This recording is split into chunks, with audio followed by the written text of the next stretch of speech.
ꯃꯄꯥꯟ ꯂꯝꯗ ꯊꯣꯛꯄ ꯃꯔꯨꯑꯣꯏꯕ ꯄꯥꯎꯗꯝ ꯈꯔ ꯃꯌꯥꯝꯗ ꯁꯦꯌꯔ ꯇꯧꯖꯔꯛꯀꯦ꯫ ꯄꯣꯂꯤꯑꯣꯒꯤ ꯃꯍꯨꯠꯇ ꯁꯦꯅꯤꯇꯥꯏꯖꯔ ꯑꯣꯏꯅ ꯄꯤꯊꯛꯈ꯭ꯔꯦ꯫ ꯇ꯭ꯔꯤꯄꯨꯔꯥꯗ ꯁꯨꯞꯅꯒꯤ ꯊꯥ 10 ꯈꯛꯇ ꯉꯥꯏꯔꯤꯕ ꯑꯉꯥꯡ ꯑꯃꯕꯨ ꯄꯣꯂꯤꯑꯣ ꯍꯤꯗꯥꯛ ꯄꯤꯊꯛꯄꯒꯤ ꯃꯍꯨꯠꯇ ꯁꯦꯅꯤꯇꯥꯏꯖꯔ ꯑꯣꯏꯅ ꯄꯤꯊꯛꯈ꯭ꯔꯦ꯫ ꯊꯧꯗꯣꯛ ꯑꯁꯤꯒꯤ ꯃꯇꯥꯡꯗ ꯑꯉꯥꯡ ꯑꯗꯨꯒꯤ ꯃꯃꯥꯅ ꯀꯨꯃꯔꯘꯥꯠ ꯄꯨꯂꯤꯁ ꯁ꯭ꯇꯦꯁꯟꯗ ꯍꯦꯜꯊ ꯋꯥꯔꯀꯔ ꯑꯃꯒꯤ ꯃꯥꯌꯣꯛꯇ FIR ꯐꯥꯏꯜ ꯇꯧꯈꯤ꯫ ꯁꯣꯏꯕꯗꯒꯤ ꯑꯉꯥꯡꯗ ꯁꯦꯅꯤꯇꯥꯏꯖꯔ ꯄꯤꯊꯛꯄꯒꯤ ꯊꯧꯗꯣꯛ ꯑꯁꯤ ꯎꯅꯣꯀꯣꯇꯤ ꯗꯤꯁꯇ꯭ꯔꯤꯛꯀꯤ ꯀꯨꯃꯔꯘꯥꯠꯇ ꯊꯣꯛꯈꯤꯕꯅꯤ꯫ ꯀꯨꯃꯔꯘꯥꯠ ꯄꯨꯂꯤꯁ ꯁ꯭ꯇꯦꯁꯟꯒꯤ ꯑꯣꯐꯤꯁꯔ ꯏꯟꯆꯥꯔꯖ ꯄ꯭ꯔꯗꯥꯠ ꯗꯠꯇꯥꯅ ꯍꯥꯏꯈꯤ, ꯄ꯭ꯔꯤꯇꯤ ꯗꯥꯁ ꯀꯧꯕ ꯁꯣꯅꯤꯌꯥꯃꯨꯔꯤ ꯈꯨꯡꯒꯪꯒꯤ ꯅꯨꯄꯤ ꯑꯃꯅ ꯃꯊꯧ ꯆꯦꯛꯁꯤꯟꯗꯕ ꯍꯦꯜꯊ ꯋꯥꯔꯀꯔꯁꯤꯡꯒꯤ ꯃꯊꯛꯇ ꯃꯇꯤꯛ ꯆꯥꯕ ꯑꯦꯛꯁꯟ ꯂꯧꯈꯠꯀꯗꯕꯅꯤ ꯍꯥꯏꯅ ꯀꯨꯃꯔꯘꯥꯠ ꯄꯨꯂꯤꯁ ꯁ꯭ꯇꯦꯁꯟꯗ ꯋꯥꯀꯠꯈꯤꯕꯅꯤ꯫ ꯍꯦꯜꯊ ꯁꯕ ꯁꯦꯟꯇꯔꯗ ꯍꯦꯜꯊ ꯋꯥꯔꯀꯔ ꯑꯃꯅ ꯁꯣꯏꯕꯗꯒꯤ ꯅꯧꯔꯤꯕ ꯑꯉꯥꯡ ꯑꯃꯗ ꯍꯦꯟꯗ ꯁꯦꯅꯤꯇꯥꯏꯖꯔ ꯄꯤꯊꯛꯈꯤꯕꯅꯤ꯫ ꯀꯣꯚꯤꯗ-19ꯒꯤ ꯂꯥꯏꯆꯠ ꯂꯥꯛꯁꯤꯟꯅꯕꯒꯤ ꯄꯥꯟꯗꯝꯗ ꯂꯩꯕꯥꯛꯀꯤ ꯃꯐꯝ ꯁꯤꯟꯕ ꯊꯨꯡꯅ ꯂꯣꯛꯗꯥꯎꯟ ꯇꯧꯈꯤꯕꯗꯒꯤ ꯑꯊꯤꯡꯕ ꯃꯔꯛꯇ ꯑꯉꯥꯡꯁꯤꯡꯒꯤ ꯚꯦꯛꯁꯤꯅꯦꯁꯟ ꯄ꯭ꯔꯣꯒ꯭ꯔꯥꯝ ꯄꯥꯏꯈꯠꯄꯗ ꯑꯉꯥꯡ ꯈꯔꯗ ꯄꯣꯂꯤꯑꯣꯒꯤ ꯃꯍꯨꯠꯇ ꯍꯦꯟꯗ ꯁꯦꯅꯤꯇꯥꯏꯖꯔ ꯑꯣꯏꯅ ꯄꯤꯊꯛꯈꯤꯕꯅꯤ ꯍꯥꯏꯔꯤ꯫ ꯃꯤꯑꯣꯏ ꯈꯔꯅ ꯋꯥꯀꯠꯂꯛꯈ꯭ꯔꯕ ꯃꯇꯨꯡꯗ ꯄꯨꯂꯤꯁꯅ ꯊꯧꯗꯣꯛ ꯑꯁꯤꯒꯤ ꯃꯇꯥꯡꯗ ꯀꯨꯞꯅ ꯊꯤꯖꯤꯟꯕ ꯍꯣꯠꯅꯈꯤ꯫ ꯑꯥꯁꯥ ꯋꯥꯔꯀꯔ ꯑꯃꯅ ꯍꯦꯜꯊ ꯁꯦꯟꯇꯔꯗ ꯂꯥꯛꯄ ꯆꯍꯤ 5ꯒꯤ ꯃꯈꯥꯗ ꯂꯩꯕ ꯑꯉꯥꯡ ꯈꯨꯗꯤꯡꯃꯛꯇ ꯄꯣꯂꯤꯑꯣꯒꯤ ꯍꯤꯗꯥꯛ ꯄꯤꯊꯛꯈꯤ꯫ ꯑꯗꯨꯕꯨ ꯚꯦꯛꯁꯤꯅꯦꯁꯟ ꯄ꯭ꯔꯣꯒ꯭ꯔꯥꯝꯗ ꯑꯁꯣꯏꯕ ꯈꯔ ꯂꯩꯔꯝꯕꯗꯒꯤ ꯊꯤꯒꯠꯄꯤꯅꯕ ꯇꯛꯁꯤꯜꯂꯨꯕꯗ ꯁꯦꯅꯤꯇꯥꯏꯖꯔ ꯑꯣꯏꯅ ꯄꯤꯊꯛꯂꯦ ꯍꯥꯏꯕ ꯈꯪꯅꯔꯛꯈꯤꯕꯅꯤ ꯍꯥꯏꯅꯁꯨ ꯄꯥꯎ ꯑꯁꯤꯅ ꯃꯈꯥ ꯇꯥꯔꯤ꯫ ꯑꯇꯣꯞꯄ ꯃꯔꯨꯑꯣꯏꯕ ꯄꯥꯎ ꯑꯃꯅ ꯑꯃꯨꯛ ꯃꯦꯘꯥꯂꯌꯥꯒꯤ ꯗꯤꯁꯇ꯭ꯔꯤꯛ 3ꯗ ꯑꯐ꯭ꯔꯤꯀꯥꯟ ꯁ꯭ꯋꯥꯏꯟ ꯐꯤꯚꯔ ꯁꯟꯗꯣꯔꯛꯂꯦ꯫ ꯃꯦꯘꯥꯂꯌꯥꯒꯤ ꯗꯤꯁꯇ꯭ꯔꯤꯛ 3ꯗ ꯑꯐ꯭ꯔꯤꯀꯥꯟ ꯁ꯭ꯋꯥꯏꯟ ꯐꯤꯚꯔ ꯁꯟꯗꯣꯔꯛꯄꯒꯤ ꯔꯤꯄꯣꯔꯠ ꯂꯩꯔꯦ꯫ West Jaintia hills, east Khasi hills ꯑꯃꯁꯨꯡ ꯔꯤꯕꯣꯏ ꯗꯤꯁꯇ꯭ꯔꯤꯛꯀꯤ ꯁꯦꯝꯄꯜ 10 ꯇꯦꯁ ꯇꯧꯕꯗ ꯂꯧꯅꯒꯟꯕ ꯑꯐ꯭ꯔꯤꯀꯥꯟ ꯁ꯭ꯋꯥꯏꯟ ꯐꯤꯚꯔ ꯁꯟꯗꯣꯔꯛꯂꯦ ꯍꯥꯏꯕ ꯆꯞ ꯆꯥꯅ ꯈꯪꯕ ꯉꯝꯈꯤꯕꯅꯤ꯫ ꯃꯦꯘꯥꯂꯌꯥꯒꯤ ꯗꯤꯁꯇ꯭ꯔꯤꯛ 3ꯗ ꯂꯣꯏꯕ ꯑꯣꯛꯁꯤꯡꯒꯤ ꯁꯦꯝꯄꯜ ꯂꯧꯔꯒ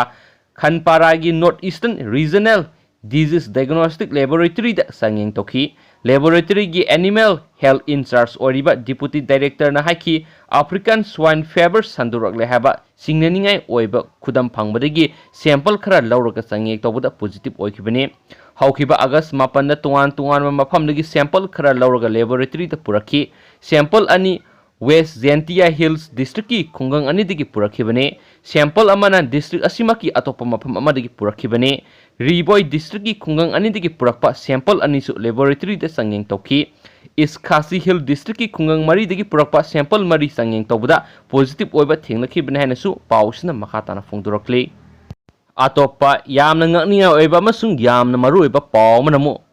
ꯍꯤꯗꯥꯛ ꯂꯥꯟꯅ ꯊꯥꯕꯗꯒꯤ ꯏꯟꯃꯦꯠ 100 ꯅꯥꯔꯦ꯫ ꯍꯤꯗꯥꯛ ꯂꯥꯟꯅ ꯊꯥꯕꯗꯒꯤ ꯂꯈꯅꯧ ꯖꯦꯜꯒꯤ ꯏꯟꯃꯦꯠ 100 ꯍꯦꯟꯅ ꯅꯥꯔꯦ ꯍꯥꯏꯔꯤ꯫ ꯄ꯭ꯔꯤꯖꯅꯔ 22ꯒꯤ ꯐꯤꯚꯝ ꯂꯨꯅ ꯂꯩꯕꯒ ꯂꯣꯏꯅꯅ ꯃꯈꯣꯏ ꯖꯦꯜꯒꯤ ꯍꯣꯁꯄꯤꯇꯥꯜꯗ ꯑꯦꯗꯃꯤꯠ ꯇꯧꯈ꯭ꯔꯦ꯫ ꯖꯦꯜꯒꯤ ꯗꯣꯛꯇꯔꯅ ꯑꯦꯂꯔꯖꯤꯛ ꯄ꯭ꯔꯣꯕ꯭ꯂꯦꯝꯒꯤꯗꯃꯛ ꯏꯟꯃꯦꯠꯁꯤꯡꯗ ꯁꯤꯇꯤꯔꯤꯖꯥꯏꯟ ꯄ꯭ꯔꯤꯁꯀ꯭ꯔꯥꯏꯕ ꯇꯧꯕꯗ ꯐꯥꯔꯃꯥꯁꯤꯁꯅ ꯍꯤꯗꯥꯛ ꯂꯥꯟꯅ ꯄꯤꯔꯛꯈꯤꯕꯅꯤ ꯍꯥꯏꯅꯁꯨ ꯄꯥꯎ ꯑꯁꯤꯅ ꯃꯈꯥ ꯇꯥꯔꯤ꯫ ꯑꯇꯣꯞꯄ ꯃꯔꯨꯑꯣꯏꯕ ꯄꯥꯎ ꯑꯃꯅ ꯑꯃꯨꯛ ꯐꯦꯁꯕꯨꯛ ꯄꯣꯁꯠ ꯑꯃꯒꯤ ꯃꯇꯥꯡꯗ ꯏꯔꯥꯡ ꯊꯣꯛꯂꯛꯄꯗꯒꯤ ꯕꯦꯡꯒꯂꯨꯔꯨꯗ ꯃꯤꯑꯣꯏ 3 ꯁꯤꯔꯦ, ꯄꯨꯂꯤꯁꯅ ꯏꯔꯥꯡ ꯇꯧꯕ ꯃꯤꯑꯣꯏ 110 ꯐꯒꯠꯈ꯭ꯔꯦ ꯍꯥꯏꯔꯤ꯫ ꯀꯥꯡꯂꯨꯞ ꯑꯃꯗ ꯁꯣꯛꯅꯤꯡꯉꯥꯏ ꯑꯣꯏꯕ ꯋꯥꯐꯝ ꯈꯔ ꯁꯣꯁꯤꯌꯦꯜ ꯃꯤꯗꯤꯌꯥꯗ ꯊꯥꯒꯠꯂꯛꯄꯗꯒꯤ ꯕꯦꯡꯒꯂꯨꯔꯨ ꯁꯤꯇꯤꯒꯤ ꯅꯣꯡꯄꯣꯛ ꯊꯪꯕ ꯃꯐꯝ ꯈꯔꯗ ꯃꯩ ꯊꯥꯕ ꯌꯥꯎꯅ ꯃꯤꯌꯥꯝꯅ ꯏꯔꯥꯡ ꯍꯧꯔꯛꯄꯗꯒꯤ ꯃꯈꯣꯏꯕꯨ ꯂꯥꯛꯁꯤꯟꯅꯕ ꯍꯣꯠꯅꯕꯗ ꯄꯨꯂꯤꯁꯅ ꯅꯣꯡꯃꯩ ꯀꯥꯞꯄꯗ ꯃꯤꯑꯣꯏ 3 ꯁꯤꯈ꯭ꯔꯦ ꯑꯃꯁꯨꯡ ꯑꯇꯩ ꯀꯌꯥꯅ ꯑꯁꯣꯛ-ꯑꯄꯟ ꯅꯪꯈ꯭ꯔꯦ꯫ ꯃꯩ ꯊꯥꯕ ꯑꯃꯗꯤ ꯂꯟ-ꯊꯨꯝ ꯀꯌꯥ ꯃꯥꯡꯍꯟ ꯇꯥꯛꯍꯟꯕꯗ ꯆꯦꯟꯅꯕ ꯏꯔꯥꯡ ꯍꯧꯕ ꯃꯤꯑꯣꯏ 100 ꯍꯦꯟꯅ ꯐꯥꯔꯦ ꯍꯥꯏꯅ ꯌꯨꯝꯖꯀꯩꯁ ꯅꯨꯃꯤꯠꯇ ꯐꯣꯡꯗꯣꯛꯈꯤ꯫ ꯂꯩꯕꯥꯛꯄꯣꯛꯄ ꯅꯨꯃꯤꯠꯀꯤ ꯅꯨꯃꯤꯗꯥꯡꯗ ꯊꯣꯛꯂꯛꯈꯤꯕ ꯏꯔꯥꯡ ꯑꯗꯨꯗ ꯀꯥ ꯍꯦꯟꯕ ꯊꯧꯑꯣꯡ ꯆꯠꯊꯕ ꯃꯤꯑꯣꯏ ꯀꯌꯥꯅ ꯅꯨꯡꯅ ꯊꯥꯕ ꯑꯃꯗꯤ ꯑꯇꯩ ꯑꯦꯇꯦꯛꯀꯤ ꯊꯧꯑꯣꯡ ꯀꯌꯥ ꯆꯠꯊꯕꯗꯒꯤ ꯄꯨꯂꯤꯁ ꯄꯥꯔꯁꯣꯅꯦꯜ 60 ꯔꯣꯝ ꯑꯁꯣꯛ-ꯑꯄꯟ ꯅꯪꯈꯤ꯫ ꯀꯥ ꯍꯦꯟꯕ ꯇꯧꯕꯁꯤꯡꯒꯤ ꯏꯔꯥꯡ ꯑꯗꯨ ꯂꯥꯛꯁꯤꯟꯅꯅꯕ ꯍꯣꯠꯅꯕꯗ ꯄꯨꯂꯤꯁꯅ ꯅꯣꯡꯃꯩ ꯀꯥꯞꯈꯤꯕꯅꯤ ꯍꯥꯏꯔꯤ꯫ ꯏꯔꯥꯡ ꯑꯗꯨꯅ ꯃꯔꯝ ꯑꯣꯏꯗꯨꯅ ꯁꯤꯇꯤ ꯑꯗꯨꯗ ꯑꯊꯤꯡꯕꯒꯤ ꯑꯣꯔꯗꯔꯁꯤꯡ ꯆꯠꯅꯍꯟꯈ꯭ꯔꯦ꯫ ꯗꯤꯖꯦ ꯍꯜꯂꯤ ꯑꯃꯁꯨꯡ ꯀꯦꯖꯤ ꯍꯜꯂꯤ ꯄꯨꯂꯤꯁ ꯁ꯭ꯇꯦꯁꯟꯁꯤꯡꯅ ꯀꯣꯟꯕ ꯃꯐꯝꯁꯤꯡꯗ ꯀꯥꯔꯐ꯭ꯌꯨ ꯊꯝꯈ꯭ꯔꯦ꯫ ꯂꯩꯕꯥꯛꯄꯣꯛꯄ ꯅꯨꯃꯤꯠꯀꯤ ꯅꯨꯃꯤꯗꯥꯡꯒꯤ ꯏꯔꯥꯡ ꯑꯗꯨꯗ ꯄꯨꯂꯤꯁ ꯁ꯭ꯇꯦꯁꯟ ꯑꯅꯤ ꯑꯁꯤꯕꯨ ꯏꯔꯥꯡ ꯍꯧꯔꯤꯕꯁꯤꯡꯅ ꯇꯥꯔꯒꯦꯠ ꯇꯧꯈꯤ꯫ ꯁꯤꯇꯤꯒꯤ ꯄꯨꯂꯤꯁ ꯀꯃꯤꯁꯅꯔ ꯀꯃꯜ ꯄꯟꯇꯅꯥꯞꯅ ꯐꯣꯡꯗꯣꯛꯈꯤꯕꯗ ꯃꯩ ꯊꯥꯕ ꯑꯃꯗꯤ ꯄꯨꯂꯤꯁ ꯁ꯭ꯇꯦꯁꯟꯁꯤꯡꯗ ꯅꯨꯡꯅ ꯂꯪꯕ ꯌꯥꯎꯅ ꯆꯠꯊꯈꯤꯕ ꯑꯦꯇꯦꯛꯁꯤꯡꯗ ꯆꯦꯟꯅꯕ ꯏꯔꯥꯡ ꯍꯧꯕ ꯃꯤꯑꯣꯏ 110 ꯐꯥꯔꯦ꯫ ꯀꯥꯡꯂꯨꯞ ꯑꯃꯒꯤ ꯃꯤꯑꯣꯏꯁꯤꯡꯕꯨ ꯁꯥꯎꯍꯟꯒꯗꯕ ꯋꯥꯐꯝꯁꯤꯡ ꯐꯦꯁꯕꯨꯛꯇ ꯊꯥꯒꯠꯈꯤ ꯍꯥꯏꯅ ꯃꯔꯥꯜ ꯁꯤꯔꯤꯕ ꯂꯣꯀꯦꯜ MLAꯒꯤ ꯃꯔꯤ-ꯃꯇꯥꯁꯨ ꯐꯥꯔꯦ ꯍꯥꯏꯅ ꯃꯍꯥꯛꯅ ꯇ꯭ꯋꯤꯇꯔꯗ ꯐꯣꯡꯗꯣꯛꯈꯤ꯫ ꯏꯔꯥꯡ ꯊꯣꯛꯂꯤꯕ ꯋꯥꯐꯝ ꯑꯗꯨꯗ ꯄꯨꯂꯤꯁ ꯄꯥꯔꯁꯣꯅꯦꯜꯁꯤꯡ ꯄꯨꯔꯤꯕ ꯄꯨꯂꯤꯁ ꯚꯦꯟ ꯑꯃꯗ ꯄ꯭ꯔꯣꯇꯦꯁꯇꯔꯁꯤꯡꯅ ꯕꯣꯇꯜ ꯃꯌꯥꯝ ꯂꯪꯁꯤꯜꯂꯛꯈꯤ ꯍꯥꯏꯅ ꯄꯨꯂꯤꯁ ꯑꯣꯐꯤꯁꯤꯌꯦꯜꯁꯤꯡꯅ ꯐꯣꯡꯗꯣꯛꯈꯤ꯫ ꯏꯔꯥꯡ ꯍꯧꯔꯤꯕꯁꯤꯡ ꯑꯗꯨꯅ पुलकेसी नगर कंस्टिट्यूशन की कांग्रेस लेजिस्लेचर की मयूमद एटेक तौबुगा लोनना मखोइना पुलिस की गाड़ी कयासु मई थाबना सिंबा तौदुना मंगान तगन की हैनसु पाउसिना मखाताना फोंदोरखले पाव असी लोइसिलकपोइना मयामदा अखोइ मणिपुर थोप थौदो वाथो अमसु मरु ओइबा पाव खरा मयामदा शेयर तौजगे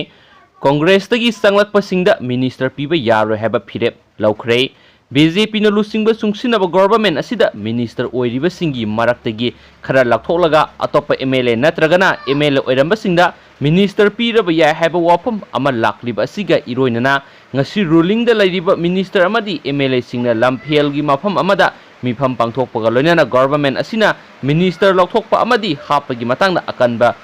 फिरेप सिंग लौमिनखरे हाइरी ngasi athengmara phangba pawgi likhun amana hai BJP na lusingba chungsinaba government asida congress tagi sanglaktuna sagolakhiba MLA singi maraktagi minister pibada yawraba yai haibigi wafam ama lakpadagi BJP gi chungsinaba government asida yawriba minister sing amadi MLA singna mifam pangthoktuna khanakhibani hairi पांथोखिबा मिफम अदुदा BJP की cabinet minister मरी नेशनल पीपल पार्टी की minister अमा Naga People Front NPF की minister अनी अमसुम बीजेपी की एमएलए तरुकना पुन्ना सरुक यामिनखि हाइरी मिफम अदुना करिगुंबा हौजिक बीजेपी न लुसिंगबा सुंगसिनब गवर्नमेंट असिगी मनुंगदा मिनिस्टर सिंग लौथोलगा अतोपा एमएलए नत्रगना एमएलए ओइरिबा सिंगदा मिनिस्टर पीबा मतमदा कांग्रेस तगी संगलखिबा थौदो वाथोक कयादा सीएनब एमएलए सिंगदा मिनिस्टर पीबा यारोय लोइनना मिनिस्टर लौथोकपा तारगसु बीजेपी की हौजिक लैरिबा कैबिनेट मिनिस्टर सिंग असि लौथोकपसु यारोय मदुगी महुत्ता मिनिस्टर पीबा तारबसु हानदगी बीजेपी की टिकेट मयेक सेंगना बीजेपी ओइना माय पालकलिबा एमएलए सिंगदा पीगदबने करिगुंबा ngasi लौरिबा मिनिस्टर अमदी एमएलए सिंगी फिरेप असिगी ओना तैनबरा थबक तोरकपा तारबदी एमएलए सिंग अमदी मिनिस्टर सिंग फम थादोकपगी खोंथांग फावबा लौरकनी हाइना पावगी लिखुन असिना मखातानासु फोंदोरकली लोशिलकपदा यामना मरु ओइबा पाव खतंग मैम लाए मैम शेयर तौजरके मणिपुर अहानबा थोकपा यामनासु नुंगाइतबा थौदो अमनि मैम मणिपुर अहानबा ओइना पुलिस पर्सनल अमसु पॉजिटिव ओइबदिगी